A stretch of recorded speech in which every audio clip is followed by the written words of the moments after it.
This is a Focus on South Florida holiday presentation, finding the path to heal your heart. Welcome, everyone. I'm Michelle Gillen. As we embrace this holiday season and embark on a new year, it can be both a glorious and challenging time. Our heart, our heads can be stuck between visions of yesterday and tomorrow, and in need of healing, hope, and love. Today, we embark on a mission together to illuminate the power of love and light within ourselves, even when in the darkest of times. It's said home is where the heart is, and so we left the studio to broadcast from this little gem decorated to mirror what can be a season of joy and gratitude. Our program is inspired by a treasure of a book, Sonia's Ring, 11 Ways to Heal Your Heart. Love, compassion, forgiveness, wisdom. Its mission is to help us navigate the tough times and even find secrets of healing in sorrow. We begin with a man who devotes his life to the mission of healing the heart. Folks travel from all over the world to study with him, to celebrate and understand the healing connection between the body, the mind, the soul, and the heart. Trust me, if you listen to your own heart, it will never guide you wrong. His name is Ubi Sheikh. Listen to your instincts. A spiritual teacher who, through the telling of ancient stories and the practice of energy and breath work, guides students to open the window to their hearts and hear the messages that lie within. I believe our heart is our true self, is what we are instinctively. It's innate in us to be kind, to be loving. A path to the heart can lead through the mind's eye, and Ubi urges each of us to see ourselves through fresh eyes, not the projections we put on ourselves. But I think we've compromised on our true being, which is being true to ourselves. We want to define ourselves. You are a journalist. I am so-and-so. I'm this. I'm not. Don't bracket yourself. Don't limit yourself. On living your dreams and overcoming naysayers. You have a vision. Be realistic. It's not going to happen. You're not going to shift the global consciousness overnight. Be realistic. It's a compromising word. Be a dreamer. Listen to your heart. Have visions for yourself, your world. And to grow, flow with change. Don't fight it. It's no different than if my blood stops flowing through my body, I'm dead. Life is like that. It has to constantly flow through your body. New ideas have to come in. Old ideas have to be rehashed, revisited, and then that's what the heart does. It pushes, takes the old blood, purifies it. It's a world where we're bombarded by the minute on places like Facebook with images of everyone else's apparent happiness. And then people look at themselves and they're like, wait a minute, everybody has it figured out and I'm the only one. So we're being harsh on ourselves because we're measuring our happiness with others. You'll only know the answer, he says, if you spend time to discover yourself. That means being present in the moment you're living, not the past or the future. We don't live right now, right here. We aren't content with ourselves. So in my opinion, we are just telling the world, we are not enough. There is not enough. Or I'm not worthy. But if you truly want bliss, find it within yourself. In my opinion, healing or transformation does not happen. It's not the amount of time. It can happen in an instant. And the small changes in life can open up the heart, starting with how you hug. Normally, we hug like on this side, like this. We do it like this, okay? But now feel the difference. With the heart to heart. Heart to heart, okay? How does that feel? Good. How does that feel? Very good. You want to go to the best, the holiest place in the world? You are in it. It's like the musk is inside you and you're looking for the fragrance everywhere. That is residing inside you. A unique you on your own priceless path. We are all innately love. Be gracious, be generous towards each other. Find the love in you. Love yourself first, and then you can love others. We can be inspired by other people, but we should never live other people's lives. Live our own life. find your own book. The last chapter should be, I lived my life. And now the amazing love story that inspired this program healed a broken heart and may hold magic that could touch yours. You're about to discover the secret of Sonia's ring and lessons of the heart that rose from the ashes. What do you do when your heart and soul are broken? How do you heal a broken heart? Can your soul ever be whole again? You wrote about the ache in the heart. It's a broken heart, yes. And we all understand what a broken heart feels like. And it's that ache, especially when you lose, well, when you lose anyone, but for mothers, because mothers are the ones who give us life.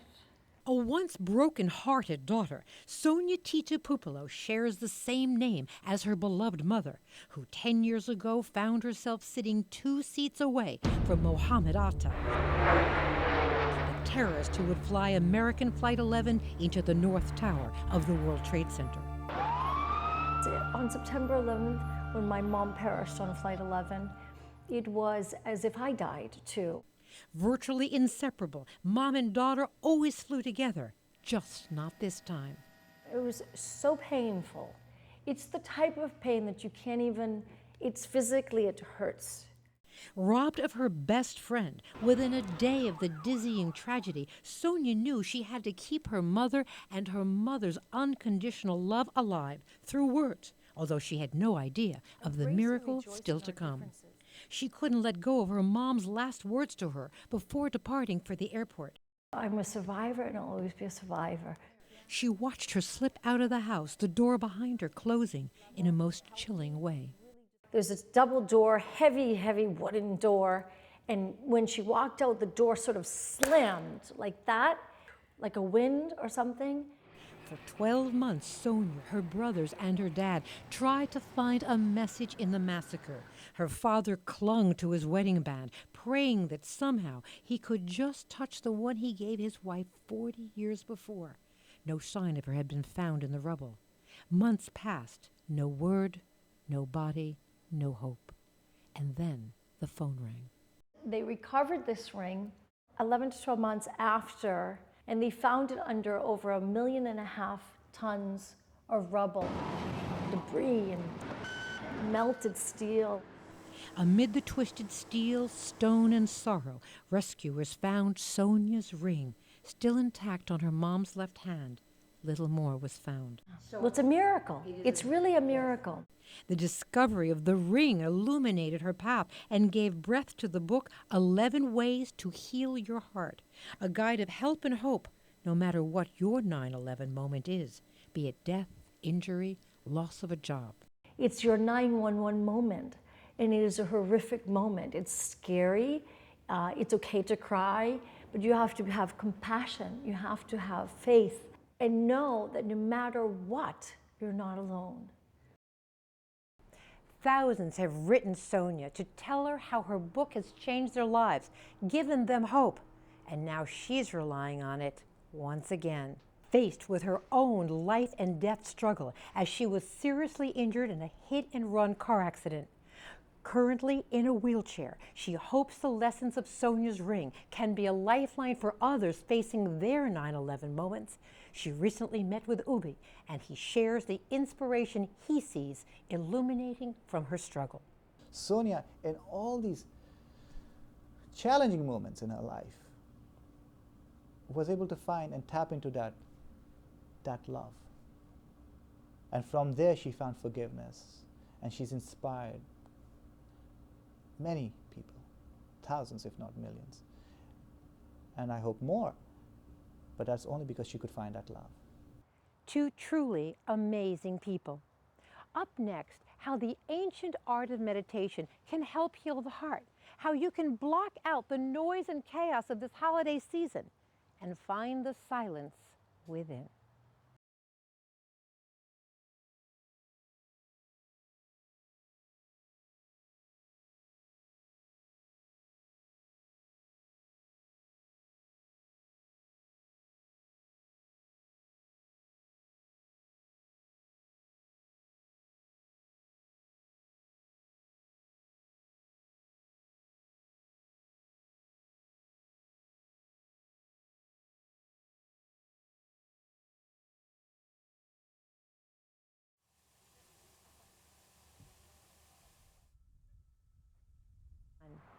Whether you're hurting from the loss of a loved one, a job, a dream, finding the answer to your rescue plan is most likely within you.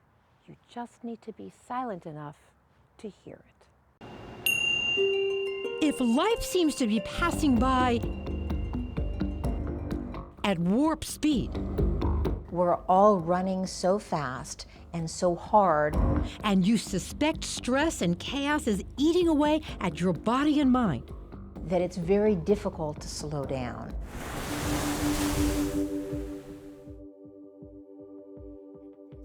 Breathing in and let it go. for many people, it's a life raft. Yes, absolutely.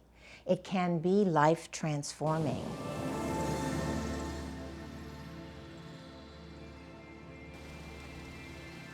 Present in this moment. It's a key to living. It is about bringing this mindful awareness into moment-to-moment experience throughout our day. Sounds simple, but it's not. It's a unique practice of meditation and a radical approach to life, one that blossomed after doctors made a discovery. People suffering from chronic pain found relief by meditating. Their ability to thrive in spite of it changed. And incredibly, that's not all that may have changed. Studies reviewing the MRIs of the brains of meditators are showing remarkable clues that the brain can be trained and ultimately even mimic and potentially look like the brain of a healthier person.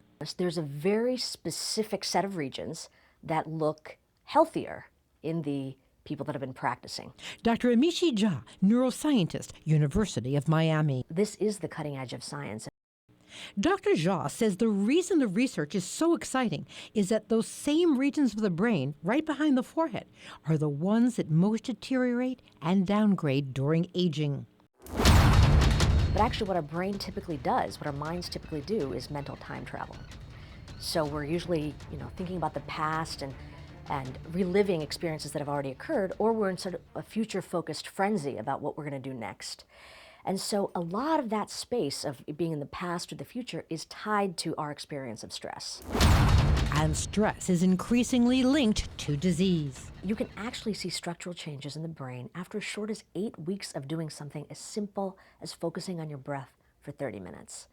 They report feeling like they're waking up to their own life and realizing that, all we have is the present moment.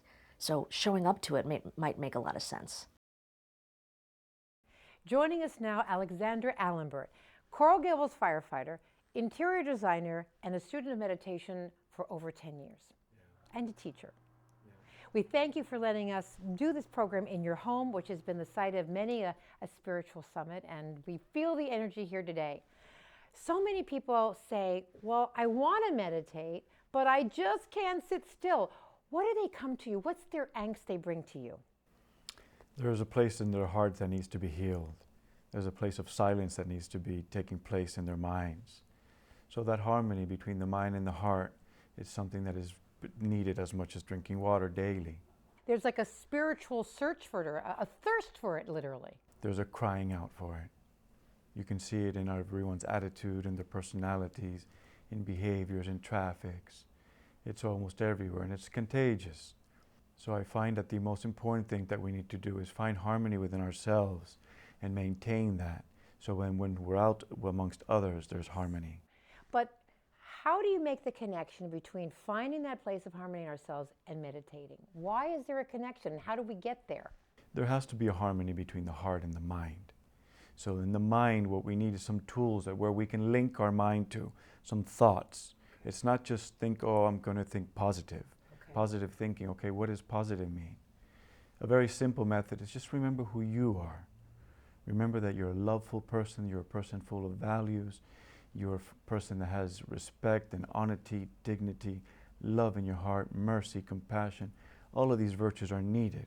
So we can literally, our mantra can be just to sit in calm and quiet, but say to ourselves, I am of value. I deserve to be happy. Yes, we have to link our mind to something. The mind will always continue to think. We have to just change the thought. And in that change of thought, the attitude will change, the feelings will change, then our actions will come across changed. Well, we're all going to work on that. We thank you. Meditation, the gift we give ourselves. Yeah, sweet. Thank you. The gift of love. Now let's unwrap the gift of gratitude. Watch how, by thinking out of the box and out of the kitchen, a celebrity chef's generosity of heart is changing lives. As sun-kissed rays dance amid the vines and the summer heat bakes the brow of farmers, the air is sweet with the scent of blossoms. Got a jewel here. Yes, basil Because we never get to see that. Yeah, smell that. and hope. You're able to grow something, be able to feed a neighbor, a child, a family member. Here to purchase and pick fruits and vegetables and herbs this day, one of the world's most celebrated chefs, Norman Van Aken. We'll pick the food now, and by 3 o'clock this afternoon, we'll have a feast. Throughout the week, he travels to Homestead, to this first-of-its-kind organic farm project in the United States. Everyone here doing the planting, harvesting, picking, canning, and cooking are formerly homeless. You're working, firsthand with the land, and you're healing the land and healing yourself. The fruits of labor here all to be served up in Van Aken's Castle in the Sky restaurant, Tuyo. And there's more to this recipe for success. I feel refreshed just being in there. It is. It's a healing. It's a tonic for the soul.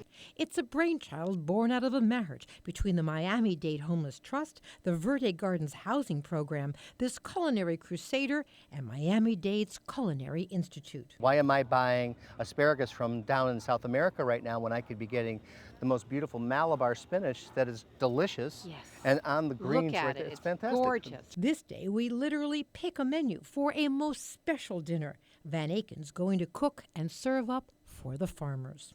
I better do it right. You better do it right. Because they grew it with their own hands, so I feel a special sense of like, this is the connection. This night, the guests arrive, a night of appreciation.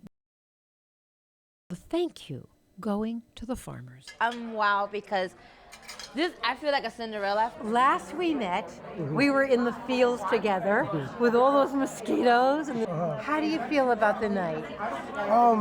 Feels good. We do feel very special coming here today. It's all kind of overwhelming. What do you think about being the guest of honor tonight? It's amazing. It's almost surreal. I mean, I would have never thought working on a farm would lead up to, being a guest at a place as nice as this. I'm very, very happy. As the Freedom Tower illuminates the city behind us, families, mothers, fathers, and children, formerly homeless and without jobs, tonight savor a sense of independence and gratitude thanks to a community that offered a helping hand. It's returning the sense of dignity and empowerment to individuals that were probably set aside by the economy for a while. My dream is to see farms like this all over Miami, in every nook and cranny, growing food everywhere, so that nobody has to go without. Up next, a recipe of love, hope, and faith, all wrapped up in a red suit. How one Santa's mission healed his heart and might stir yours.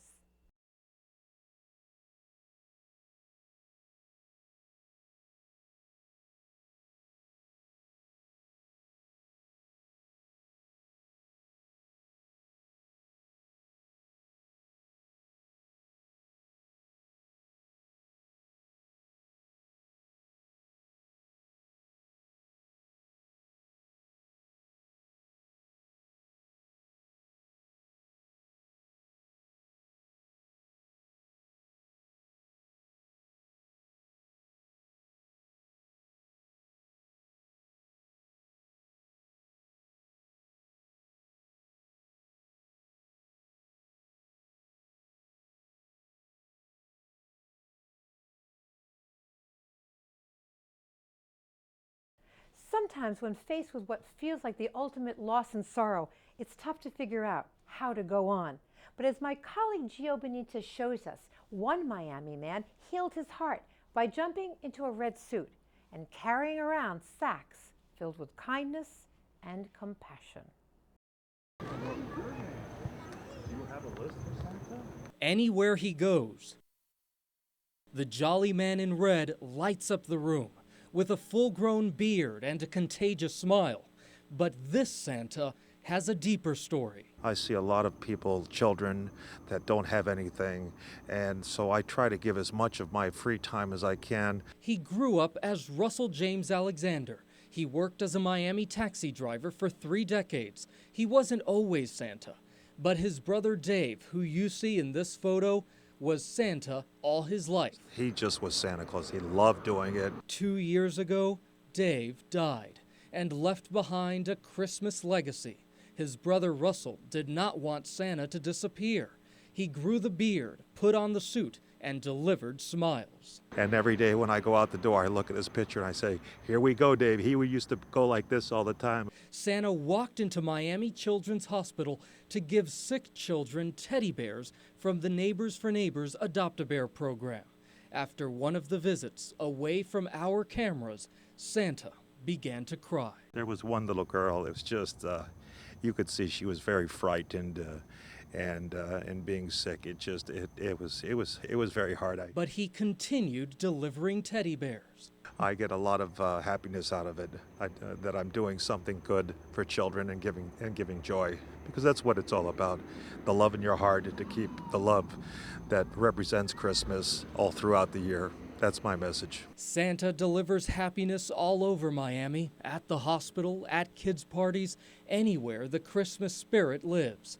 All while thinking of that other Santa who changed his life. He motivates me a lot, and I know he'd be proud of me. I'm convinced he is, and he touches each of us to dig a little deeper into our own hearts, to give a little more, and the return on that can be priceless. And we're taught to do everything but be with ourselves. And you believe that is the first place for the garden of love to grow. You've got to love yourself. It's already growing. You don't have a choice. Even if you don't want it, it will be there. You just haven't entered the garden. That's the only difference. You are the garden. You just have to open the door and enter it. A path that always begins by going inward.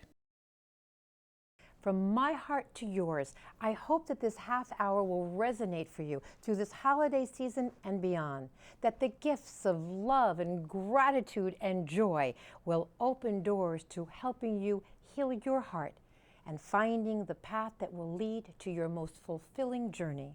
We thank you for joining ours.